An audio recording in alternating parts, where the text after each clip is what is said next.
Bismillahirrahmanirrahim. Assalamualaikum.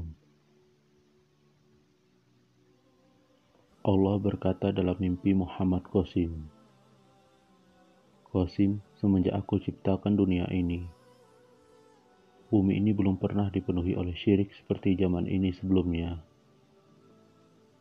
Dalam banyak mimpi, Allah berkata kepadaku, "Qasim, pergilah dan sebarkan cahaya ke seluruh dunia, sebagaimana ia berada dalam kegelapan." Allah Subhanahu wa Ta'ala dan Nabi Muhammad SAW seringkali berkata kepadaku dalam mimpi-mimpiku, "Qasim, suatu hari kau akan mengeluarkan umat Islam dari kegelapan dan kemudian seluruh dunia. Dan setelahnya, dunia akan menjadi damai, tapi itu semua bermula dari Pakistan." Aku melihat mimpi ini pada musim semi tahun 2002. Nabi Muhammad SAW berkata kepadaku, "Putraku Qasim, jangan berputus asa dari rahmat Allah. Qasim, ini bukanlah suatu hal yang mustahil bahwa dengan keberadaanmu akan terjadi hal-hal yang luar biasa yang sebelumnya tidak terjadi. Pada masamu bumi akan mengeluarkan seluruh kekayaannya, pohon-pohon akan menumbuhkan lebih banyak buah, dan menghasilkan lebih sedikit daun. Akan ada rezeki di atas rezeki. Tidak ada seorang pun yang miskin. Kedamaian, hukum, dan keadilan tersebar di mana-mana. Tidak ada seorang pun yang pernah menyaksikan keadaan seperti itu sebelumnya." Aku melihat sebuah mimpi pada musim panas tahun 2003. Allah berkata, "Qasim, hingga saat janji-janjiku datang, bahkan jika kau mencelupkan tanganmu ke dalam emas, maka emas itu akan berubah menjadi debu.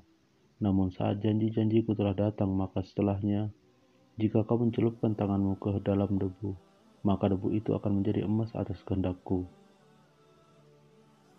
Pada tahun 1994, Allah berbicara kepadaku dari langit dan aku masih mengingat kata-katanya, "Qasim, janji-janji yang telah kuberikan kepadamu, sungguh aku akan melaksanakannya. Dan jika aku gagal melaksanakan janji-janjiku, maka aku bukanlah raja seluruh alam." Allah juga berkata kepadaku, "Qasim, jika ada yang menyebutmu pendusta, maka katakan kepadanya, kamu datang dan aku pun akan datang juga. Dan kemudian masing-masing kita akan saling melaknat atas nama Allah agar laknatnya diturunkan kepada orang yang berdusta." Penjelasannya, jika seseorang melihat Allah Subhanahu wa Ta'ala dalam wujud yang tak semestinya dan berbentuk fisik, layaknya kita manusia, maka tentu sosok tersebut bukanlah Allah Subhanahu wa Ta'ala. Bagaimanapun, hakikat Allah Subhanahu wa Ta'ala tak boleh berpolarisasi layaknya makhluk seperti apapun itu.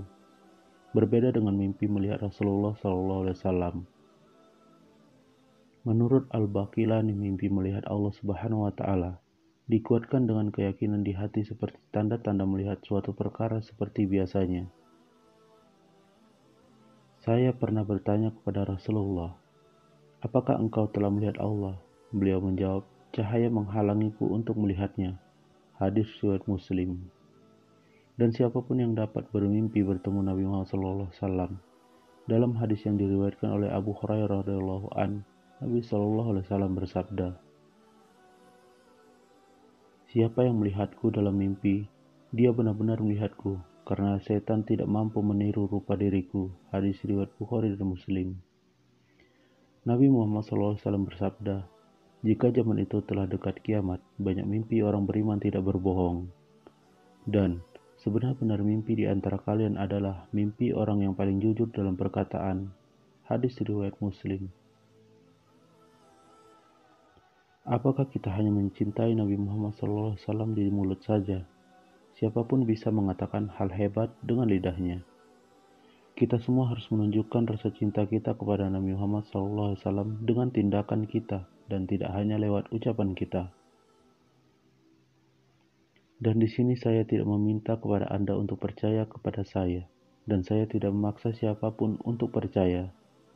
Tetapi dengarlah atas perintah Allah Subhanahu wa taala dan Rasulullah sallallahu alaihi wasallam tentang apa yang mereka sampaikan kepada kita. Jazakumullahu khairan katsiran. Wassalamualaikum warahmatullahi wabarakatuh.